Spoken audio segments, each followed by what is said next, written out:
You know what is fantastic is I don't think I was live that entire time. Let me check real quick.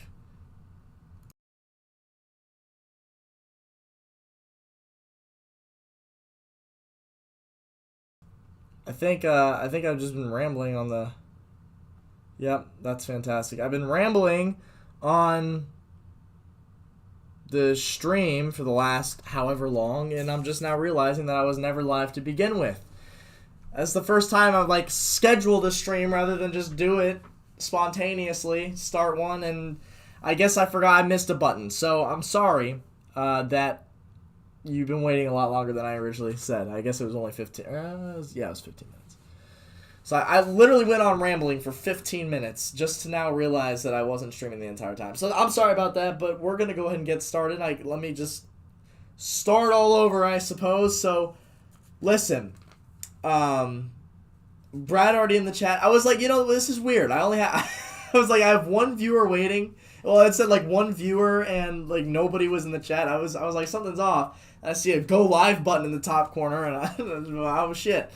So okay, I missed the button. I'm live now. Let me just retract the last 15 minutes I've been rambling and just go on.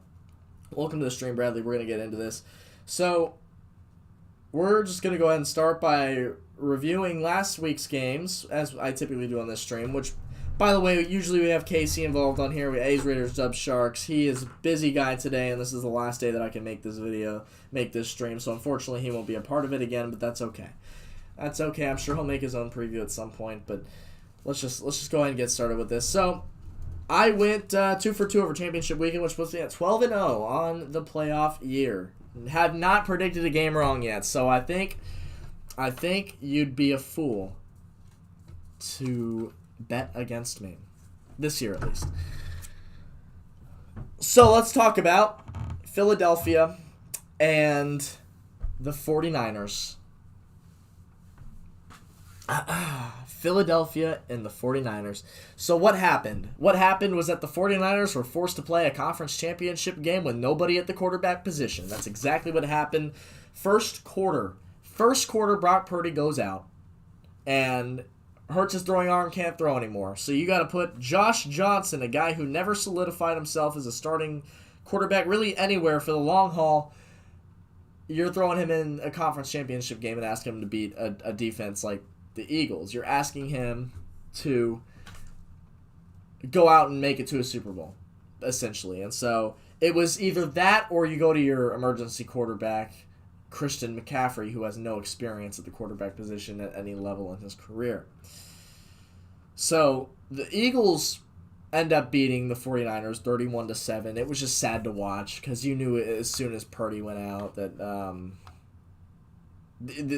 the Niners were just screwed. And I've been a little harsh on Purdy because I've been stating the last couple of weeks that I don't think he's had to prove himself yet. He was placed on a great team with a great defense, and because of that, you don't need a fantastic quarterback to go out and win you games. Which is why I was really, really excited to see this game. I was really excited to watch Eagles 49ers because I thought this was the game where Brock Purdy finally has to show what he has.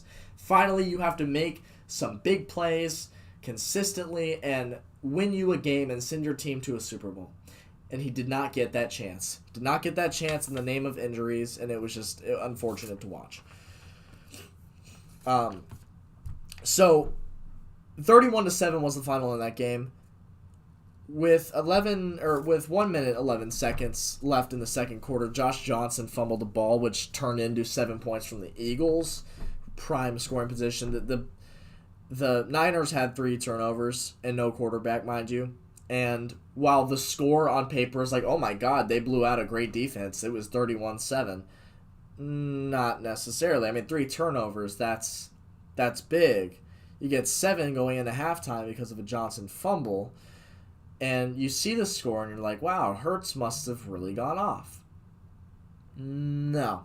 Hurts had 0 passing touchdowns and a 72.3 pass rating. So that is not impressive to me. Hurts clearly is still playing with a bothersome shoulder. And that should worry Eagles fans, I feel like, more than it should worry Chiefs fans about Mahomes' ankle.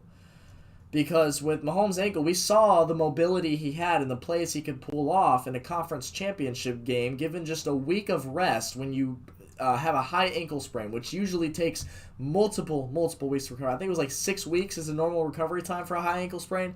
Mahomes comes out after a week, and he's making plays and sending his team to the Super Bowl. So I think given 2 weeks rest now, he should be good to go. As long as the O-line holds up and doesn't give up any heavy sacks, then Mahomes shouldn't have a reaggregated ankle. So that's just what I think.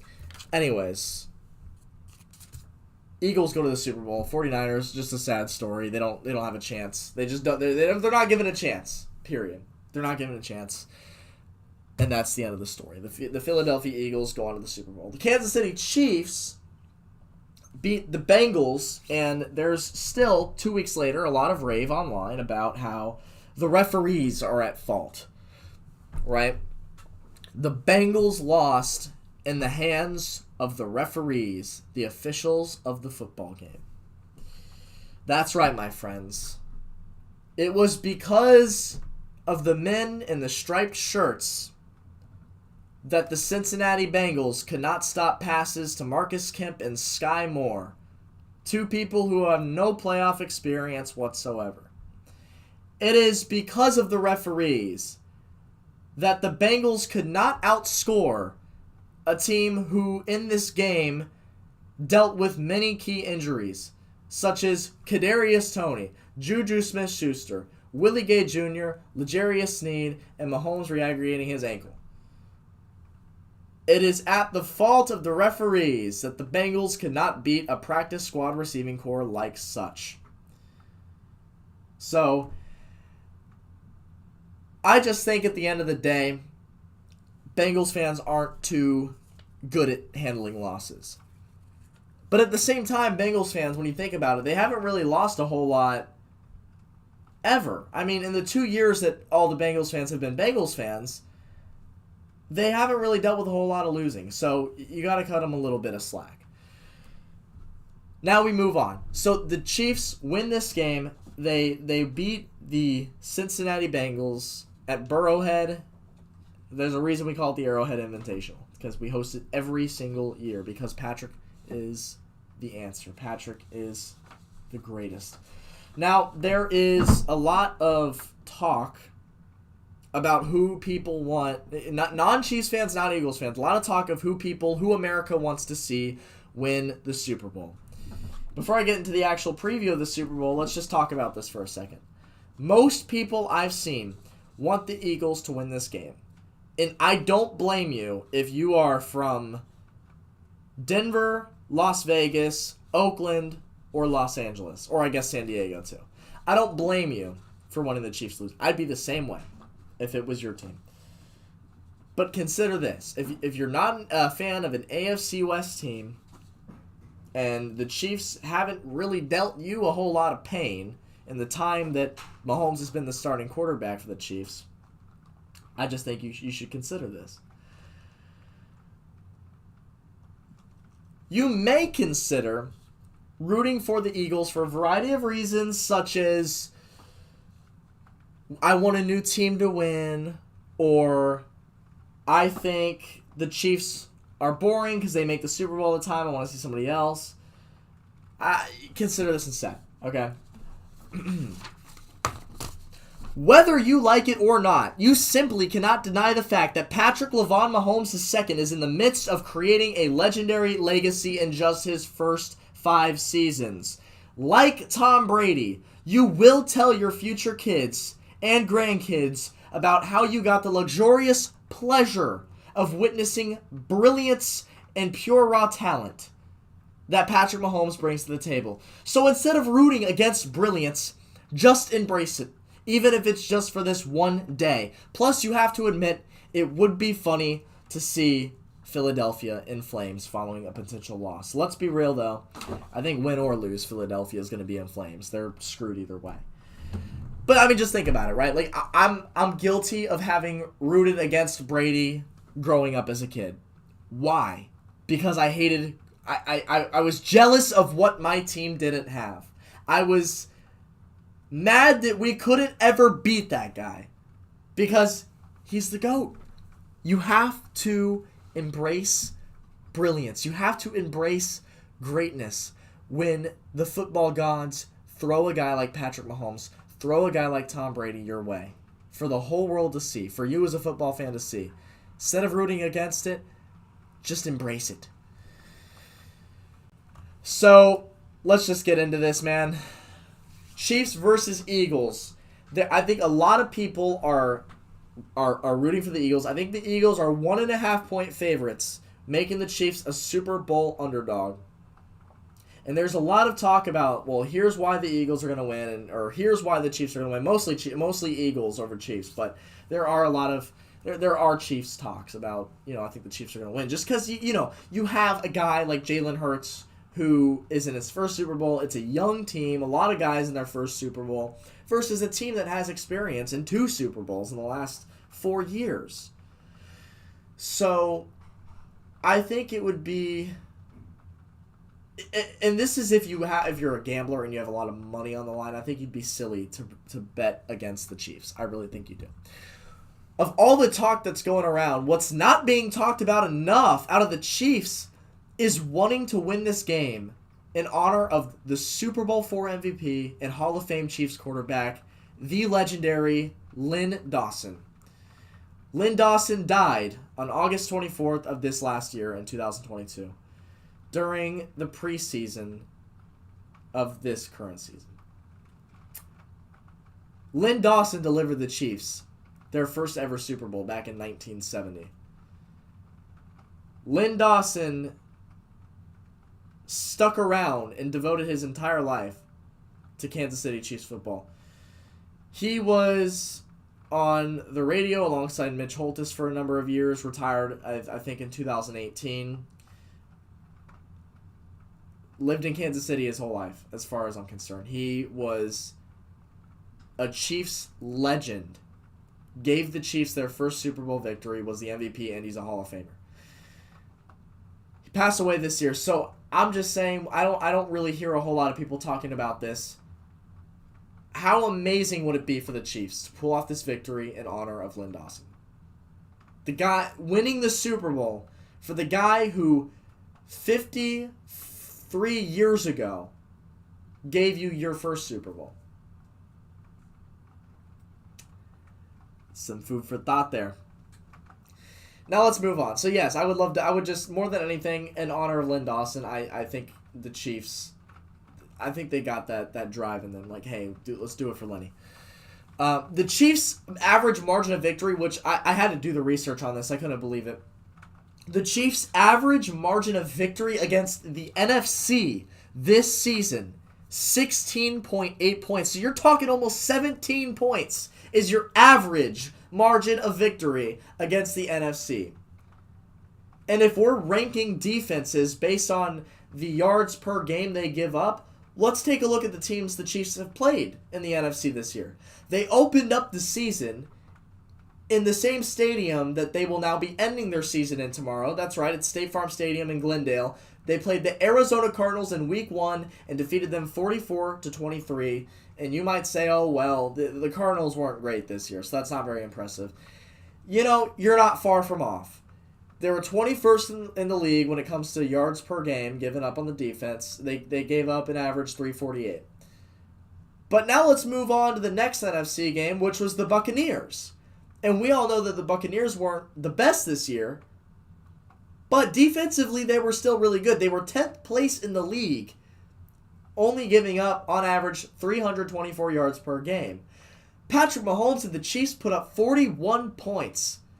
They beat the Buccaneers 41-31, and the Buccaneers had a garbage time touchdown, so the score, even though it's still a 2-possession game on the scoreboard at the end of the game, it's still closer than what that game truly was. I mean, Bucs fans were leaving at the beginning of the fourth quarter.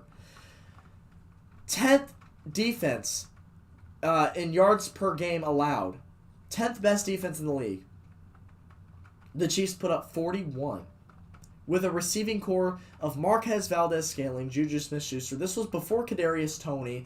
Jody Fortson had a touchdown in that game against the Bucs. The Chiefs just come at you with all kinds of different ways, all kinds of different weapons. Let's move on, though. This is the most impressive of them all. It's the 49ers. The Chiefs played the 49ers mid-season. I believe it was Garoppolo. It was Christian McCaffrey's first game on the team. The Chiefs won that game 44-23. You want to know what the 49ers defense is ranked in the NFL this year in yards per game given up? First place. That is right. The San Francisco 49ers had the best defense in that category in the entire league this season. Patrick Mahomes and the Kansas City Chiefs put up 44 points in their house. In their house. And I don't want to hear the argument from anybody that, oh, well, it wasn't Brock Purdy. Does Brock Purdy play defense? Didn't think so. 44 points the Niners gave to the Chiefs in their house with a receiving core of essentially second stringers on other teams. Let's move on. 2 more NFC games this year. We had the LA Rams, the defending champions. Yeah, they were weak this year. They weren't a very good team. 26-10 was the final score. Rams had the 19th ranked yards per game defense, 341 per game average. And then the least impressive of them all, but it is an NFC team and it was a large margin of victory, was the Seattle Seahawks. Now, they didn't have a great defense this year, but consider that they were a playoff team. They weren't a total bottom feeder. They were a playoff team. The Seahawks lost to the Chiefs. The Chiefs beat the Seahawks 24-10. Seahawks had the 26th ranked yards per game defense. So they were pretty weak in the defensive end. But they were a playoff team. And the Chiefs still won that game by 14 points. So there you go. That's how you get that average. The average margin of victory against the NFC the Chiefs had this year is almost 17 points. That is just insane to me. That's just insane. So if anybody thinks that the Chiefs are going to be stopped by the Eagles defense, I think you're wrong. The Eagles and 49ers had the 2 best defenses, arguably, this year in the league. A lot of people will tell you that. A lot of experts will tell you that. It was the Niners and the Eagles. The Chiefs put up 44 on the Niners, and they were supposedly ahead of the Eagles. So what does that tell you? Okay, here's another thing. Mahomes, Patrick LeVon Mahomes II, has now had the experience of winning and losing a Super Bowl. Now, what do you think in all likelihood, Mahomes losing back-to-back Super Bowls is? Like, what do you think are the chances of that? Do you think Mahomes, now knowing the feeling of losing a Super Bowl, is going to go out there and just not play well? Nick Wright on First Things First, Fox Sports, made a great point. Mahomes hasn't played great in Super Bowls. He had a fantastic, brilliant second half against the 49ers in Super Bowl 54. And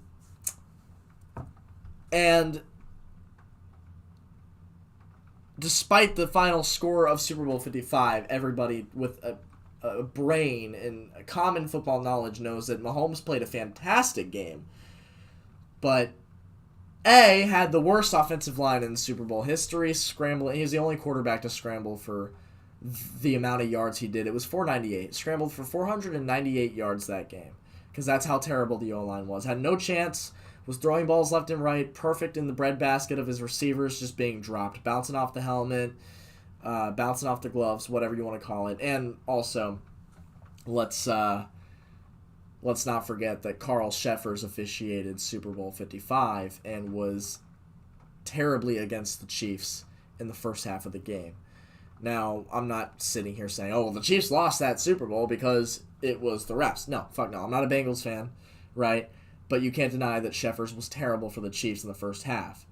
Even if he was even and didn't call all the BS penalties he did, Chiefs still would have lost that game. So, no, that's not on the refs. I'm not a Bengals fan.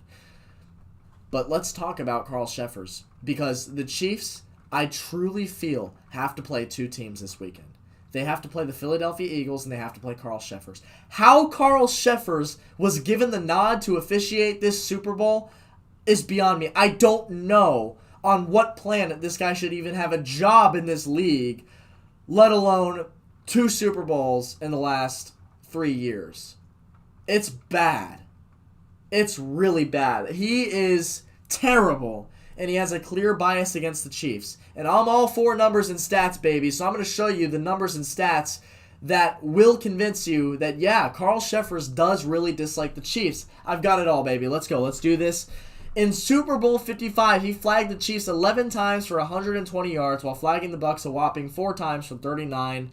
Again, not the reason we lost that game, but it was terrible. This season, Sheffers ranked first of all officials in total penalties given per game, which is 12.5 roughly per game, and total yards and penalties given per game. Averages 109 yards given per game this season. He threw out 21 pass interferences. It was tied for second of all crews this year. So he throws flags on everything. Everything Sheffers throws flags on. Holds, pass interferences, sacks that are supposedly roughing the passers. If you recall, the Chiefs actually made Sheffers cry, apparently, in the Raiders primetime game earlier. I believe it was week 5 of this season. He called a terrible roughing the passer call on Chris Jones making a standard tackle. And what would have been a strip sack fumble was given back to the Raiders. The Chiefs barely held them off in that game, winning by 1 point. Sheffers was terrible in that game. The Chiefs got to experience Carl Sheffers again later in the season against the Houston Texans. The Chiefs beat the Houston Texans in overtime, and a lot of people saw that and thought, oh my God, what the hell is wrong with the Chiefs? They almost lost to the Texans? My friends, that was all the Carl Sheffers show. Carl Sheffers, just terrible. Terrible. If you want to go watch my recap on that at the end of the stream, I went into depth, showed you the videos, showed you what I like off the top of my mind. I don't remember what exactly it was that made the game closer, but it was something, and I had the evidence on it. I showed the videos. Promise you it's there. Promise you the Chiefs win that game by at least 14 if Sheffers is not officiating it. During Sheffers' 12 playoff games since 2010, the under on the total score of the game is 10-1. So if you're a Vegas gambler and you want to bet over/under on this game, oh boy, the odds are looking mighty good if you bet the under. 10-1 in his 12 playoff games since 2010. It's because of the sheer amount of flags that this guy throws. Let's get into more though, because there's still more. 21.9% of the Chiefs' penalties have occurred in 14% of their games this season. What were those 14%? It was the 2 games that Carl Sheffers officiated for the Chiefs. So in other words, 21% of all the Chiefs' penalties this year came in just 2 games, and that was against Carl Sheffers. For 2 seasons in a row now, Kansas City is the second most penalized team by Sheffers. That's 2 years in a row that Sheffers throws more flags on the Chiefs than 30 other teams in the league. Chiefs are second most penalized team, just behind San Francisco, apparently. But, good God. How is this guy in a Super Bowl? Nobody wants to watch a guy take away the spotlight from the players and the coaches just to throw flags all game. Nobody wants to see that. Nobody wants every other play to have a stoppage because of a yellow flag on the ground. That's exactly what's going to happen tomorrow. That's exactly what's going to happen tomorrow is we're going to get some bullshit Carl Sheffers calls, and it's going to favor the Eagles and only the Eagles. It's not going to even out because every time that you get Sheffers officiating a Chiefs game, and the Chiefs get hit hard first, you think, oh, well, that's okay because it'll even out eventually. It never does. It never evens out. Never evens out. Sheffers genuinely, I feel, dislikes the Chiefs, has a personal bias against them. And I think this all started when he officiated the 2017 divisional round game against the Steelers. The Chiefs, late in the game, had a 2-point conversion to tie the Steelers, which would have in all likelihood sent that game to overtime. It was called back. It was nullified on a very questionable holding call. Very questionable holding call. In the post-game interview, Travis Kelce said essentially that he was terrible. He said that Carl Sheffer should never work another game again and that he shouldn't even be allowed to work at a fucking Foot Locker. That is what Travis Kelce said, and I remember those words. I remember that happening in real time. I was 14 at the time. It was a long time ago now. But I remember him saying that and being like, yeah, dude, that ref was bad. And that was before I started paying attention. That was long before I started paying attention to the names of the refs and what refs are bad and all that stuff. Now it plays a big role because I really don't mind every ref crew in this league. I don't mind. I really don't. They're normal people. They're doing their jobs. They're trying to keep the game consistent. They're trying to keep the game in hand. They're just doing their jobs. They're calling what they see. But I don't think that's what Carl Sheffers does. I don't think that at all. I think Carl Sheffers, because of Travis Kelce's comments, it's not even that far off of a conspiracy. I really think that Carl Sheffers, because of Kelce's comments, started being more harsh towards the Chiefs on his calls ever since then. And now he's even more harsh because Arrowhead made him cry earlier in the season. He's probably the most hated dude in the city of Kansas City. And it's brutal anytime that he gets to officiate a game. And he got the nod. It was announced that Sheffers would be officiating the Super Bowl before the Chiefs even won their game against the Bengals. And it was just, the whole Twitter feed was just littered with why. Why would the NFL want this? Why does Roger Goodell, supposedly the referee union gives a grading to refs every week and how they did. They review the footage, they grade them, and whoever has the highest grading essentially gets the Super Bowl. Does that really exist, though? Does that grading system really exist? If Carl Sheffers is being given his second Super Bowl in 3 years, I don't know. I really doubt it. I really doubt you just take your gradings and shove them up your ass, because Sheffers is the least qualified ref in the league. You could put any other ref in this league, and I'd be completely fine with it. It's just Carl Sheffers, man. It's just Carl Sheffers. Listen, I've said this a lot on this channel. I've been a ref myself. I've ref football games, lots of football games at all kinds of different levels. It's not an easy job, so I sympathize with the refs. I do. I feel them. I feel bad for them when they get the hate they do. But Sheffers truly deserves the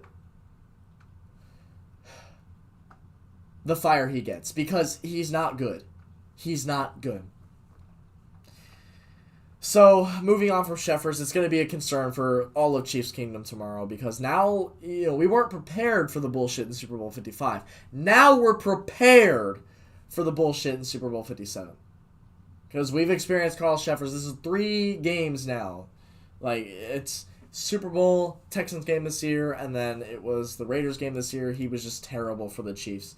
Absolutely terrible. His calls never even out. It's always a lot harder on the Chiefs for some reason. Probably because he doesn't like what Kelce said to him 7 years ago. Everything on paper... Okay, well, actually, we'll get into that in a second. So, let's talk about the injuries, right? Jalen Hurts still has a shoulder problem, even if it's minor. Even if it's minor, it's still bothering him. So, he still has a shoulder problem. Jalen Hurts does, and that could explain his passer rating last week of 72.3 and having 0 passing touchdowns against the 49ers. And yes, to their credit, the 49ers have supposedly the best defense in the league. So that's great. But Mahomes scored 44 on the best defense in the league. So I think that Jalen Hurts is going to have to rely on his arm and his hurt shoulder a lot. Because let's think about how they got to the Super Bowl. Oh, that's right. They played Daniel Jones in the divisional round, and then they played a team with no quarterback in the conference championship. That's the Eagles' path to the Super Bowl. That's the path right there, baby. So you don't have to rely a whole lot on your arm when you're blowing teams out because they don't have good quarterbacks at all. And you could just hand the ball off a lot, and the guys will get it done. But here's the thing. If the Chiefs put up more than, I mean, good God, how much was it? It was, if the Chiefs put up more than 7 points, which is what the Giants and 49ers were both held to, if the Chiefs could just score more than 7 points somehow, some way, spoiler alert, the Chiefs will score more than 7 points. It's just, it's a guarantee.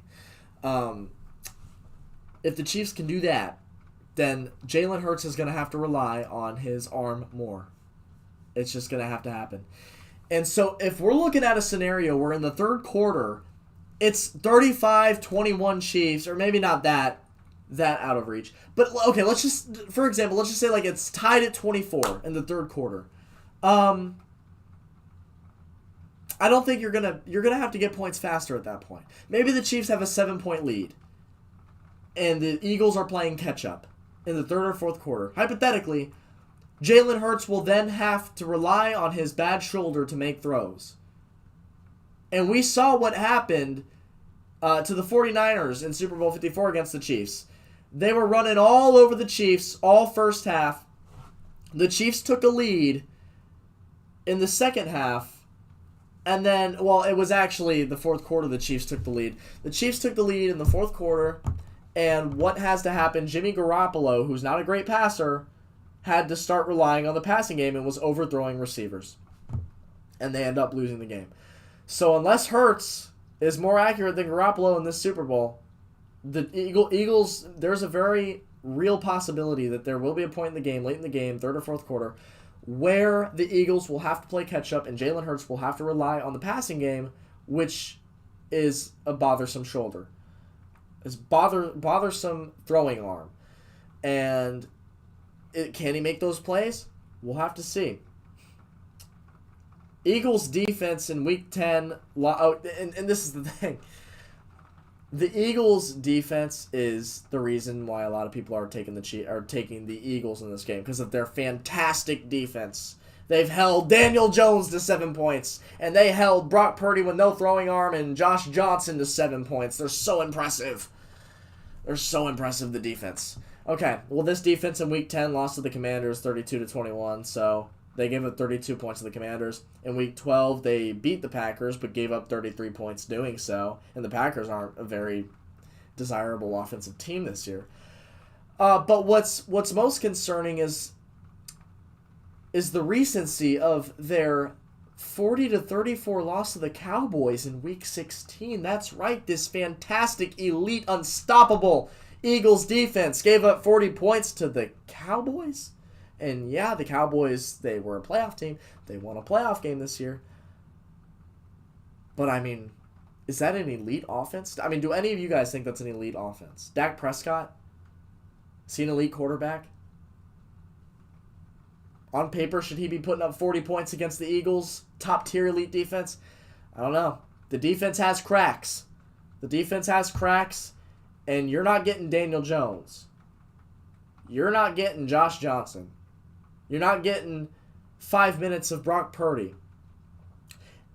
And my friends, you're not getting Dak Prescott in Week 16. You're getting far worse. You're getting Patrick Mahomes II.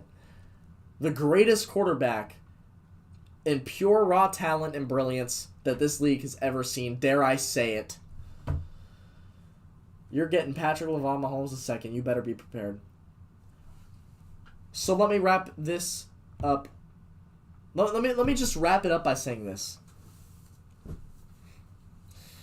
Everything on paper suggests the Eagles should and will win this game. But I'm taking the Chiefs. I'm taking the Chiefs because they have the experience on their side. I'm taking the Chiefs because nobody else is really giving them a chance. I'm taking the Chiefs because Mahomes won't have to scramble for 500 yards due to a historically terrible offensive line this Sunday. I'm taking the Chiefs because I think they must win this game for Lynn Dawson. I'm taking the Chiefs because I don't see Patrick Mahomes II losing back-to-back Super Bowls. And I'm taking the Chiefs because whether you want to admit it or not, this is the time for a legacy game from Patrick LaVon Mahomes II that will strengthen his legend and further cement his legacy into not just Chiefs Kingdom history, but the entire NFL world.